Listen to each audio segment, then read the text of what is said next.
Bismillahirrahmanirrahim. Assalamualaikum warahmatullahi wabarakatuh. Apa kabar teman-teman semuanya? Semoga kalian di sana dalam keadaan sehat dan tetap bahagia. Oke, teman-teman, kita sekarang sudah sampai ke pertemuan 5. Pertemuan 5 ini akan kita bahas materi tentang seluk-beluk kata. Nah, apa saja di dalam materi ini yang akan kita bahas? Yang pertama adalah definisi kata, yang kedua fungsi kata, yang ketiga jenis kata, yang keempat kelas kata, dan yang terakhir itu adalah pembentukan kata. Oke, di sini ada tujuan pembelajaran, yang mana teman-teman harus menguasai tentang materi kata.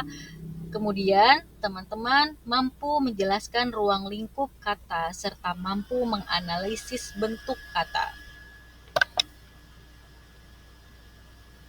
Oke, sebelum kita bahas materinya lebih lanjut, silakan teman-teman masuk ke dalam room kuisis saya. Nanti di sana teman-teman bisa menjawab beberapa pertanyaan terkait kata. Baiklah, mari kita masuk ke materi tentang kata.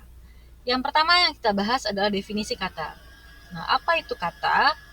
Kalau menurut Keraf, kata adalah satuan-satuan terkecil yang diperoleh sesudah sebuah kalimat dibagi atas bagian-bagiannya dan mengandung sebuah ide.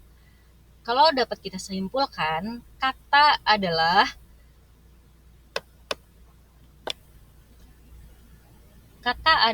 satuan bahasa yang paling terkecil yang dapat kita lisankan dan dapat kita tuliskan mengandung sebuah ide. Oke, selanjutnya ini ada fungsi dari kata. Apa sih fungsi dari kata itu? Yang pertama, membentuk satuan makna berupa frasa, klausa, dan kalimat. Dan yang terakhir adalah membentuk bermacam-macam struktur kalimat. Itu fungsi dari kata. Berikutnya adalah jenis-jenis kata. Jenis kata itu terbagi dua. Yang pertama, ada kata dasar. Yang kedua, ada kata turunan.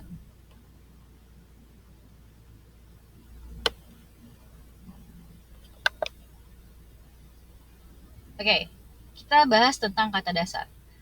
Apa sih itu kata dasar, teman-teman? Kata dasar adalah kata yang belum mengalami perubahan atau penambahan imbuhan, yang bisa juga disebut dengan afiks. Berdiri sendiri sebagai satuan bahasa yang memiliki makna. Contoh, kata dasar lari, rumah, baca, jalan, tulis, dan cinta. Itu adalah kata dasar yang mana kata itu belum mengalami proses afiksasi atau belum ditambahkan dengan imbuhan apapun.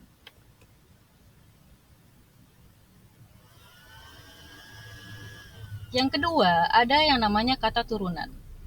Kata turunan adalah kata yang telah mengalami proses penambahan imbuhan yang mengubah maknanya atau fungsinya. Yang pertama adalah perumahan. Perumahan, kata dasarnya adalah rumah, yang mana ada penambahan afiks di dalamnya, yaitu awalan pe dan akhiran an, menjadi perumahan. Yang kedua, ada kata berlari. Berlari, kata dasarnya adalah lari, ditambahkan dengan imbuhan ber, maka menjadi berlari. Yang ketiga, ada kata menjalani. Kata dasarnya adalah jalan, ditambahkan dengan afiks me dan akhiran i. Selanjutnya ada kata menulis. Kalau menulis itu adalah kata dasar dari tulis.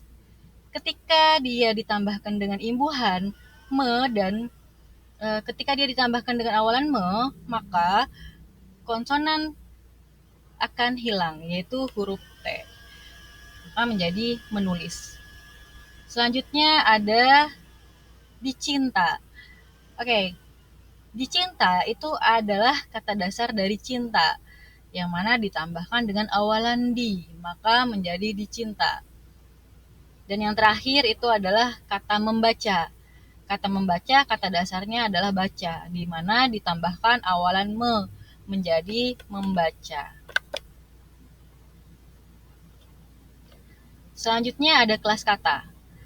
Kelas kata kurang lebih ada 12. Yang pertama nomina, verba, adjektiva, adverbia, pronomina, konjungsi, preposisi, interjeksi, numeralia, interrogatif, fatis, dan yang terakhir itu adalah artikula.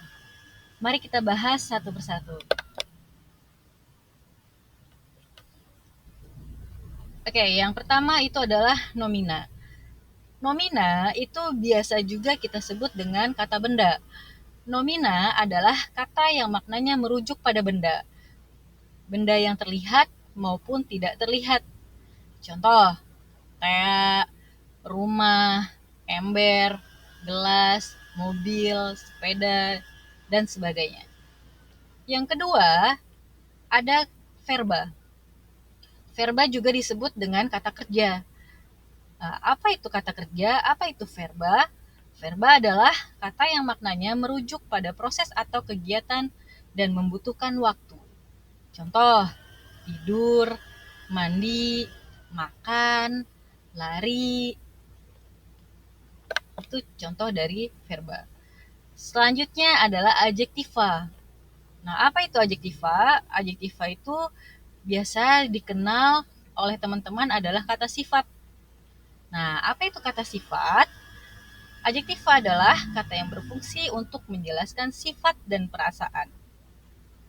Contoh, besar, tinggi, tampan, halus, dan cantik. Selanjutnya ada adverbia. Adverbia biasa dikenal dengan kata keterangan. Contohnya, sangat, tidak, belum, lebih-lebih, sering, dan jarang. Oke, berikutnya itu ada pronomina. Pronomina adalah kata yang berfungsi untuk menggantikan nomina. Pronomina biasa disebut dengan kata ganti. Nah, apa contohnya? Contohnya adalah aku, dia, mereka, kamu, kami, kita, dan kalian. Beliau, Anda juga itu contoh dari pronomina. Oke, berikutnya adalah konjungsi. Konjungsi atau yang biasa dikenal dengan kata hubung. Konjungsi adalah kata yang berfungsi untuk menghubungkan beberapa klausa ataupun kalimat, sehingga membentuk sebuah gagasan yang padu. Konjungsi biasa disebut dengan kata penghubung. Contohnya, selalu, dan, meskipun, karena, berikutnya.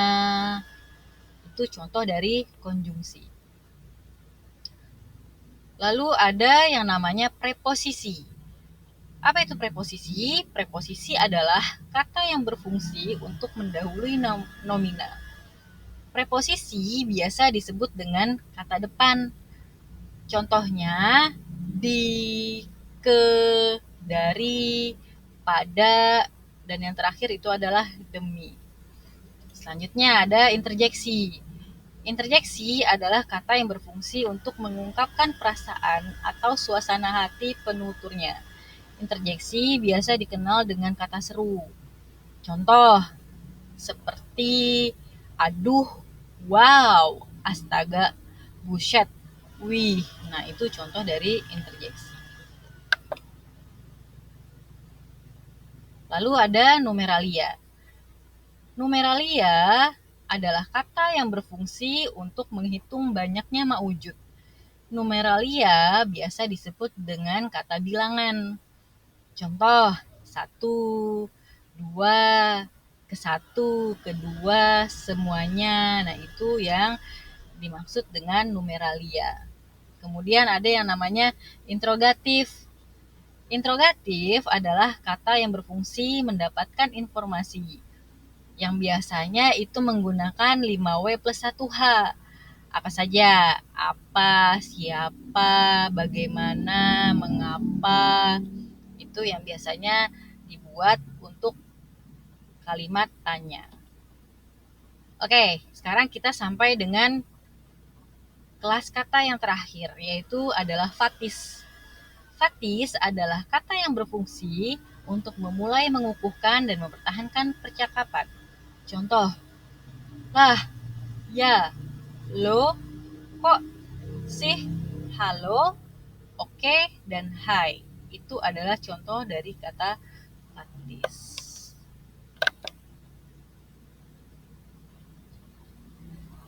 Nah, teman-teman, sekarang kita bahas tentang kata turunan. Kata turunan itu ada 4 macam. Yang pertama ada afiksasi, yang kedua reduplikasi, yang ketiga morfemisasi, dan yang terakhir adalah akronimasi. Yang pertama, afiksasi. Apa itu afiksasi? Contoh, pembelajaran, membangun, dihiasi. Jadi afik adalah imbuhan yang melekat pada kata dasar. Yang mana imbuhan ini adalah proses membentuk sebuah kata baru dengan makna yang baru. Yang artinya apa?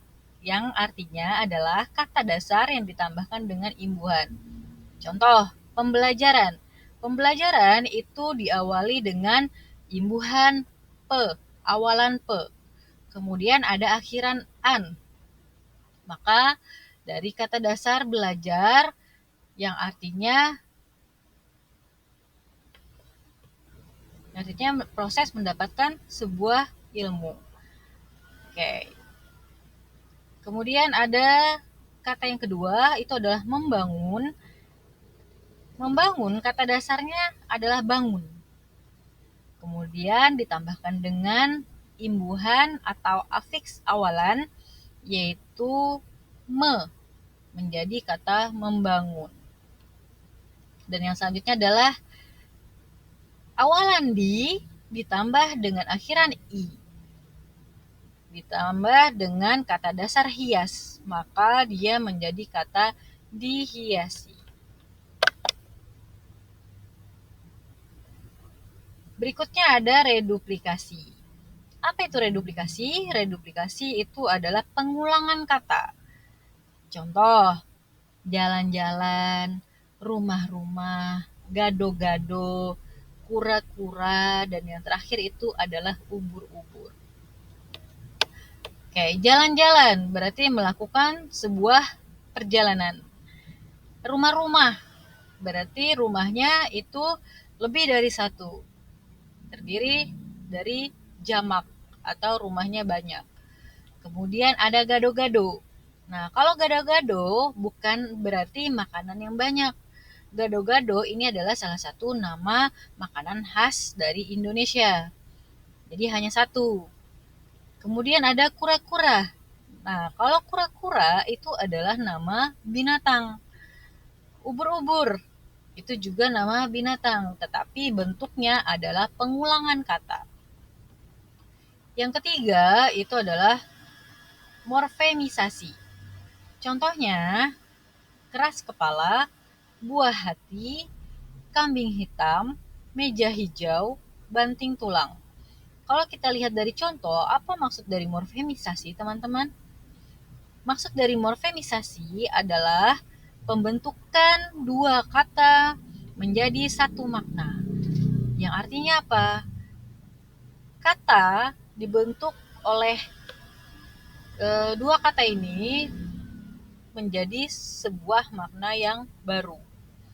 Keras kepala bukan artian kepalanya yang keras, tetapi orang yang susah untuk dinasihati.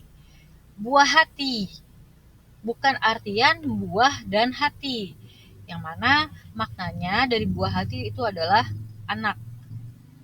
Kemudian ada kambing hitam, bukan berarti artinya kambing yang berwarna hitam. Nah, maknanya apa? Orang yang mendapatkan sebuah tuduhan yang mana dia tidak melakukannya. Oke, ada meja hijau. Bukan berarti meja yang berwarna hijau, tetapi maknanya adalah persidangan. Nah, yang terakhir itu banting tulang. Kalau banting tulang artinya adalah pekerja keras. Oke, yang keempat itu adalah akronimisasi. Contohnya apa? DPR, Komnas HAM, Puskesmas. Nah, kalau kita lihat dari bentukannya, akronimisasi itu bisa kita simpulkan adalah sebuah kata yang artinya adalah sebuah singkatan kata atau singkatan dari beberapa huruf. Itu DPR, kepanjangan dari Dewan Perwakilan Rakyat. Komnas HAM, Komisi Nasional Hak Asasi Manusia.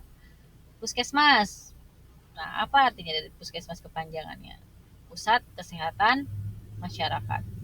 Jadi kita tidak perlu kalau menulisnya dalam bentuk panjang. Bisa kita persingkat menjadi contoh yang seperti ini. Berikutnya adalah kesimpulan. Oke teman-teman, kita sudah sampai di akhir pembelajaran.